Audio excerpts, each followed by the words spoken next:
বর্তমান সমাজের প্রেক্ষাপটে চলমান সকল গুনাহের মধ্যে অন্যতম গুনাহের কাজ কোনটি হচ্ছে বলে আপনি মনে করেন এবং এ থেকে পরিত্রাণের উপায় কি? পরিমাণ যদি সবচেয়ে বেশি হয় বলেন তাহলে বলবো চোখের গুনাহ। চোখ দিয়ে মানুষ সবচেয়ে বেশি গুনাহ এখন করছে, বিশেষ করে সোশ্যাল মিডিয়া ইত্যাদির কারণে।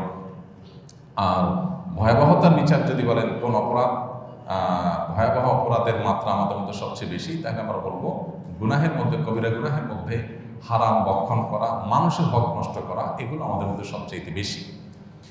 আমাদের সমাজে বিশেষ করে বেশিরভাগ মানুষই আলহামদুলিল্লাহ চুরি, ডাকাতি, মাদক সেবন, মানুষ হত্যা করা, এরকম বড় বড় মোটা দাগে কবিরা গুনাহগুলোতে লিপ্ত হয় না।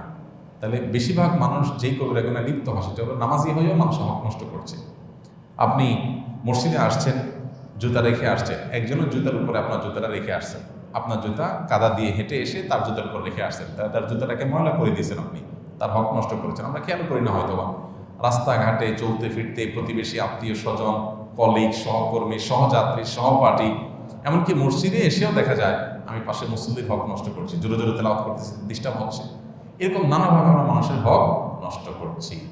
আমরা লেবাসি পোশাকে ইসলামে বিশ্বাসী, আমরা আচার আচরণে বেশিরভাগ মুসলমানরা ইসলাম বিশ্বাসী না। এই অপরাধটা, মানুষকে কষ্ট দেওয়া, মানুষের হক নষ্ট করা এবং উপার্জনের ক্ষেত্রে হালাল হারাম বিবেচনা না করা, এই অপরাধটা আমাদের সমাজে ভয়াবহ অপরাধের মধ্যে মাত্রায় বা পরিমাণে সবচাইতে বেশি। বাঁচার উপায় কি? বাঁচার উপায় খুবই সিম্পল।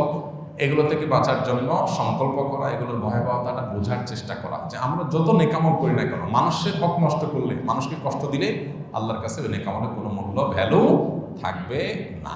এটা আমাদের পরিষ্কারভাবে জানতে হবে এবং ক্লিয়ার করতে হবে। আল্লাহ তাআলা আমাদেরকে বোঝার তৌফিক দান করুন।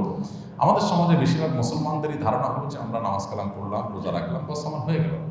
আল্লাহ নারাজ হোক, বান্দা নারাজ হোক, মানুষের ক্ষতি হোক, জমি জমা, আপনার উপার্জন, তারপরে যায় চাকরি বাকরির ক্ষেত্রে সুদ ঘুষ, এগুলোর বাছবিচার আমি করলাম না, যা খুশিটা করলাম। এই জন্য দেখবেন যত দুর্নীতিবাজ ধরা পড়ে, যদিও বেশিরভাগই আপনার দাড়ি ছাড়া, টুপি ছাড়া, ইসলামী পোশাক ছাড়া, কিন্তু কিছু কিছু আছে দাড়ি, টুপি, ইসলামী পোশাক সহই ধরা পড়ে। আবার তাদের দেখা যায় হজ করে, উমরা করে, তাদের বিভিন্ন ছবি সোশ্যাল মিডিয়াতে আপনার ছড়িয়ে পড়ে। তো একটা লোক আল্লাহর প্রতি বিশ্বাস করে হজমটা করতেছে, সে আমার কীভাবে দুর্নীতি করে, সেভাবে কীভাবে হক নষ্ট করে, কীভাবে মানুষের অধিকার নষ্ট করে? এটা তখনই হতে পারে যখন ইসলাম সম্পর্কে সঠিক ধারণা তার না থাকে। এই জন্য ইসলামটা বোঝার চেষ্টা করা, যে আল্লাহ তাআলা কিসে খুশি হবেন, কিসে বেজার হবেন।